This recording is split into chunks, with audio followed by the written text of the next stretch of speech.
Seorang wanita ditemukan tewas di rumah orang tuanya dengan tubuhnya yang kurus. Naasnya, tubuhnya seperti meleleh di atas sofa karena dibiarkan di sana sampai akhir hayatnya tanpa berpindah tempat.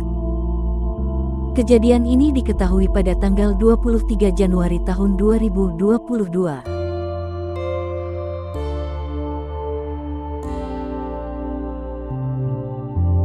Leslie Ellen Fletcher lahir pada tanggal 25 November tahun 1985, putri dari Sheila dan Clive Fletcher. Ayahnya bekerja sebagai polisi, sementara ibunya adalah anggota dewan kota setempat.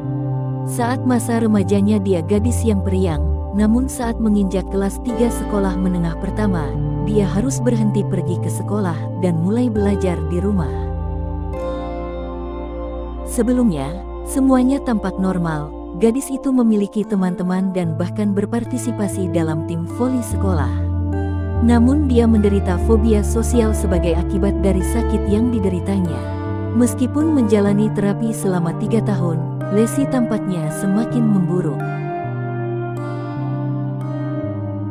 Menurut orang tuanya, pada suatu saat salah satu psikiaternya menyarankan untuk dirawat di rumah sakit, tetapi Leslie sendiri menolak gagasan tersebut.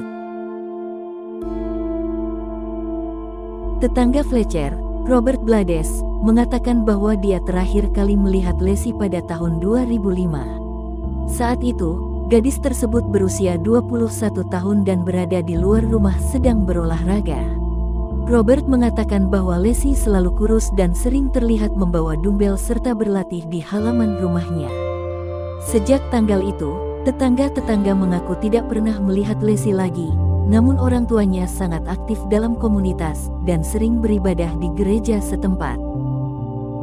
Cerita tentang Leslie Fletcher menjadi ramai di publik setelah polisi menanggapi panggilan darurat dari ibunya, yaitu pada tanggal 18 Januari tahun 2022. Namun setelah petugas polisi datang, mereka harus menghadapi bau yang tidak tertahankan dan pemandangan yang sangat mengerikan.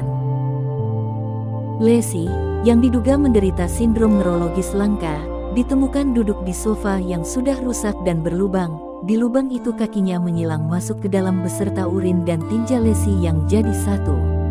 Akibatnya ia memiliki luka borok di pantat dan kakinya. Bagian tubuhnya yang lain mengisi lubang yang dalam di sofa. Di tempat kejadian, dia dinyatakan telah meninggal dunia. Pemandangan itu menghancurkan hati para polisi yang memeriksa. Orang tua Leslie tampaknya tidak dapat menjelaskan mengapa anak perempuan mereka berada dalam keadaan seperti itu. Laporan dari ahli patologi menyatakan bahwa Leslie sudah meninggal selama 48 jam sebelum polisi datang.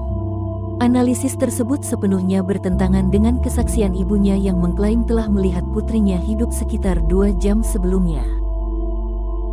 Akhirnya, pihak kepolisian memutuskan bahwa kematian Leslie sebagai tindakan pembunuhan yang mengarah ke penyelidikan kriminal. Pihak pengadilan mengatakan bahwa dia akan meminta dewan juri untuk membawa tuduhan pembunuhan tingkat 2 terhadap orang tuanya. Mereka orang tua membiarkan Leslie duduk di sofa. Dia buang air kecil layaknya sofa adalah kamar mandi, terang jaksa distrik Louisiana. Itu sangat mengerikan. Bahkan dokter yang memeriksa Leslie mengatakan bahwa Leslie saat mulai sakit, ia rajin kontrol dan menjalani terapi. Namun setelah lulus, ia sudah tidak pernah ke dokter selama belasan tahun. Hal tersebut juga jadi pertanyaan teman-teman Leslie yang tidak mengetahui kepergian Leslie setelah lulus sekolah. Ia menghilang dengan misterius. Leslie menderita sindrom gangguan neurologis langka. Kecerdasan dan mental masih sehat. Namun otot-otot tubuhnya lumpuh total. Leslie tidak dapat mengekspresikan wajah, bergerak, berbicara, atau berkomunikasi secara mandiri. Ia hanya bisa menggerakkan mata ke atas dan ke bawah serta berkedip.